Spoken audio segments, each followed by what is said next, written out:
right here.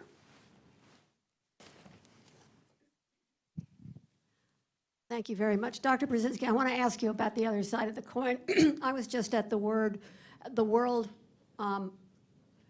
Affordability World Security two-day meeting here in town that was put on by the East-West Center and the Kerry Foundation, and had an amazing collection of people. But what they said that means is that we have to address climate, water, food, population, jobs. I mean, it was this long list of things that we have to figure out how to work together on solving them so that we all sort of stay alive. How do we make that happen? Well, you make that happen by avoiding the kind of global politics that we have had for the last 200 years. And that is to say, we have to have entities that are to some extent balanced, in equilibrium, and as a consequence of which they realize they cannot prevail. And I think what gives me some degree of optimism is also the knowledge that we now live in a world in which, in fact, hegemony by a single power is not attainable, because the people, the worldwide, are politically awakened. I've written a great deal about the notion of the global political awakening. And that's a new phenomenon. We've never had that historically.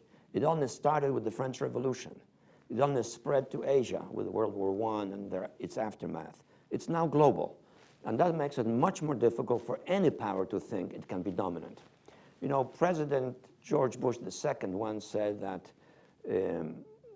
God has chosen America to be the model for the world. Well, you know, I don't know where he got this information, whether it was from the CIA. My sources tell me that God is neutral on these subjects. But in any case, the world is no longer congenial to domination by a single power. So we and the Chinese are operating in a very different environment from the one in which we and the Soviets competed and threatened each other, or we and the Nazis fought against each other, or the British and the French fought against the Germans, and then we joined in World War I and so forth. Because these problems are potentially as destructive or even more destructive than the wars that we have fought. Question? Yes, sir. Spig, my question to you is a follow-on for really, I think, what you've just been talking about.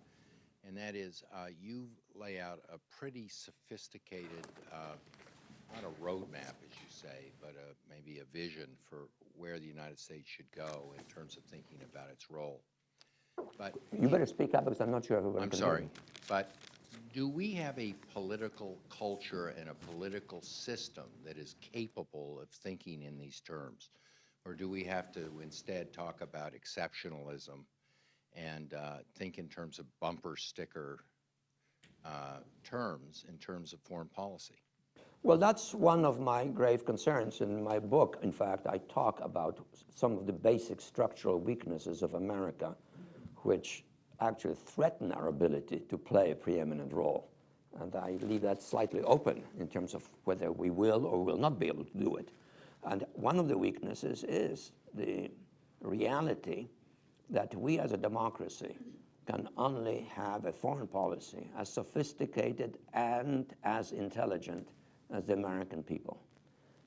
And unfortunately, the American people are not very sophisticated nor very well informed about the world. In fact, they're abysmally uninformed. And an uninformed public is very susceptible to demagogy, to anxiety, and to its cynical exploitation in the course of the struggle, the competition for power. So that worries me a great deal. I mean, there are any number of indices now available that show how little Americans know about the world, about what's happening in the world, about global history, about global geography. It's really appalling when you look at some of that data. And we don't have the mass media that really systematically and on a broad basis inform the public in any depth about international affairs. A little bit here, a little bit there, news programs and so forth, but by and large, most of the public is distant from it. The figures are not very impressive in terms of the viewership. Newspapers, similarly. I also feel that the president, particularly, could be playing a more active role. I was very impressed by the speeches he gave when he was becoming president. Cairo, Istanbul, Prague, Brandenburg Gate, and so forth. He has a unique ability to communicate, and he, in my judgment, I'm critical of him on some issues, very strongly critical, but in my judgment, I think he has a really good understanding of the essence, the new essence of the 20th century. And he ought to try to communicate that to the American people on a more sustained basis. I think the bullet pulpit is his, only he can do it, and he actually can do it. And maybe that would begin to develop a somewhat broader and more insightful perspective of the people as a whole. Because otherwise we get what we're getting in the course of these presidential debates. And that is truly embarrassing and humiliating and dangerous. Because these candidates are either locking themselves into extremist positions because they actually believe them, which means they're stupid, or they do so because they think the people believe that, in which case they may be liars, but in the meantime they're making themselves prisoners of these points of views. And that's very dangerous if any one of them should win. It sounds like you're disappointed in this president for missing an opportunity. Yeah, well, disappointed probably is too strong a word. I realized what a horrible challenge he has been facing in these 3 years. I mean, the financial economic crisis is an enduring reality which we have temporarily resolved, but we haven't really collected the fundamental problems. And we do have this public that's malleable, but basically uninformed.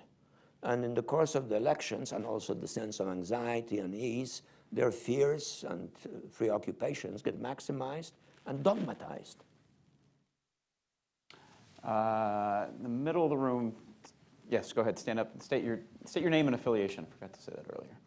Thank you. Hi, Bart Shevchik at Wilmer Hale and GW Law School. Dr. Brzezinski, could you sketch out some of the blueprint to implement the strategic vision? What are some of the specific institutional mechanisms that could be designed, given all the political realities, to further integrate US-EU cooperation and perhaps even Russia and Turkey? Well, you know, I already alluded to some of them. I don't think I have time today to go into a blueprint. Blueprint usually are thousands of pages. But first of all, I mean, some of the things that we were talking about, the security dimension is very, very important. And then intermingling of people, you know, opening special privileges for states that wish to be associated with us, particularly Turkey. Russia, when it democratizes, I think would be open and very much a proper candidate for that kind of relationship. When it comes to China, and again, I'm going to be very brief, my view is that our policy in the Far East ought to be very much like that of Great Britain towards Europe in the 19th century. An outsider that balances and offsets, but doesn't get involved. And particularly does not get involved in mainland wars. No war between India and China, whatever its outcome, is worth our involvement in it. We should do what we can to prevent it, to discourage it, to mediate it, but not to be involved. We have certain residual interests that we need to present, but beyond that, we ought to promote Japanese-Chinese reconciliation, just as we did the German-French one, just as we promoted the German-Polish, just as we encouraged the Polish-Russian. And this is another step towards making Russia more involved. We certainly should be working with Turkey very closely, and we are to some extent, on problems that we both have in common, such as Syria. But I wouldn't go ahead of Turkey. I would follow Turkey there. And again, in terms of China itself, particularly, we have to strive at a relationship in which the word partnership means shared responsibility, but not domination of one by the other. And I think that is the most complicated challenge that we face. Question, very back of the room. Yes, ma'am. Let's get the microphone, state your name and affiliation. Thank you, Dr. Brzezinski. My name is Jeanine Nguyen. I'm from Voice of Vietnamese Americans. Would you discuss your vision regarding the space, the cyberspace, and the Arctic? In that sense, would you suggest the US to pivot to either of those domains? And would you suggest that the US Congress ratify the UNCLOS? Thank you. Well, I don't have views on all of these subjects because some of them are highly specific and don't really address the kind of issue that I want to focus on, which is how to create major regional relationships in the most important continent of the world, which is Eurasia, so that there is equilibrium, and therefore on that basis the possibility of meaningful international cooperation. So cyberspace and that kind of stuff doesn't really fit there. The Antarctic does. Arctic, no, the one in the north. Which one is the one in the north? Arctic, yeah. I always get confused on those. The Arctic is an interesting problem, and I think it's going to be a problem of a traditional territorial type unless we get going on it. The Scandinavians are already working on it. The agreement between Norway and Russia was a step in the good direction. But the Russians are also taking some initiatives which are ominous. They planted some sort of a flag, they claim, underneath the seas. You know, we planted a flag on the moon. I don't think that necessarily establishes ownership. But they're now talking about forming an Arctic brigade. For what purpose? So that's going to be a serious issue, and that's one of the questions we have to address with the Russians. Do you want to have another territorial competition? I don't think they would win it if we get into a hostile competition. So they may perceive the interest in accommodation, and the Norwegian-Russian agreement is a step possibly in that direction. Maybe you can put that on the to-do list of this guy, Mark Brzezinski, over Oh, there. yeah, the guy in Sweden. Yeah, you're right. Exactly, exactly. Rick, what's that? The question is, would you suggest ratifying the UNCLOS? The real question is, would you suggest Congress to ratify the UNCLOS?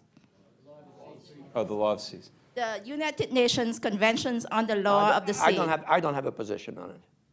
I don't have answers for everything. Rick Smith. Grab the microphone first. Sorry. Rick Smith, PBS. Spig, we have a tendency to think about Europe or think about Asia, but the place we've gotten in trouble is the arc of danger from Afghanistan and Iraq to Vietnam. And here we are again, worrying about Iran, and we haven't talked about Pakistan, but to me that's the most dangerous country in the world. How do you frame a policy that deals with that part of the world, with Egypt changing, Syria in turmoil, and all the other wars we have going on now? Well, to some extent by doing what I think is desirable and needed, which is that strategic vision. If we have some of the developments which I think are doable over the next 20 years, we'll be in a better position to deal with that large part of Eurasia, which is exploding and is a source of conflict. But even in the shorter run, the same recipe applies. For example, if we are going to get out intelligently and stably, not in the midst of some panicky withdrawal from Afghanistan, we need not only to have reasonably successful counterinsurgency operations for a year or so more, but we need also to have a dialogue with the Taliban, which is not a unified, hierarchical, centralized organization, about the possibilities of local accommodations. We have to have an overarching umbrella-type dialogue with all of the neighbors of Afghanistan, which includes, of course, as you said, Pakistan, but also the new stans and Iran, and behind them, because they can't abstain themselves if they want not to be touched by negative consequences of our disengagement, India, Russia, and China, about creating some sort of an international arrangement which contributes to stability and which reduces the probability of some massive upheaval in Afghanistan after we leave, which then spreads throughout Pakistan and into India and north into the stans and into Russia and even into Xinjiang in China, not to mention Iran on top of it.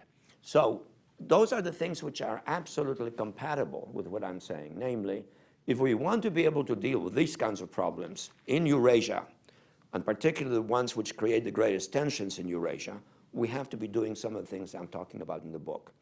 And if we want to deal with the global problems that on top of all of that are beginning to be so urgent, we have to have, again, some degree of equilibrium on the Eurasian continent so that we don't get back into the conflicts of the 20th and the 19th century, perhaps in new guises with different countries as the key players, but in any case, destructive and paralyzing. This is the challenge that we cumulatively face. And we as a country have to understand that. And one of the things which worries me the most in terms of what I wrote, and I write about that in the book, is my feeling that I'm not so sure our country is able to understand these issues without a real change in the way it is informed and educated about them. And that goes back to secondary education and primary education particularly. I'll give you just one example about geography, for example. In tests of undergraduate, people about to become undergraduates in colleges, they were shown maps, and they were asked, this was after we invaded Iraq in 2003, they were asked to show on the map where Iraq is. Something like 70% couldn't find it. The same group, 50% of them couldn't find New York City on the map. And when shown a large part of the world simply colored blue, they couldn't locate the Pacific Ocean. Yeah. I mean, it's that level of ignorance. And then you can look at other indices about, for example, how many people in America travel abroad as compared to our neighbors as well as other countries. More Mexicans travel abroad per capita than Americans. We have a very insular society and not very well informed.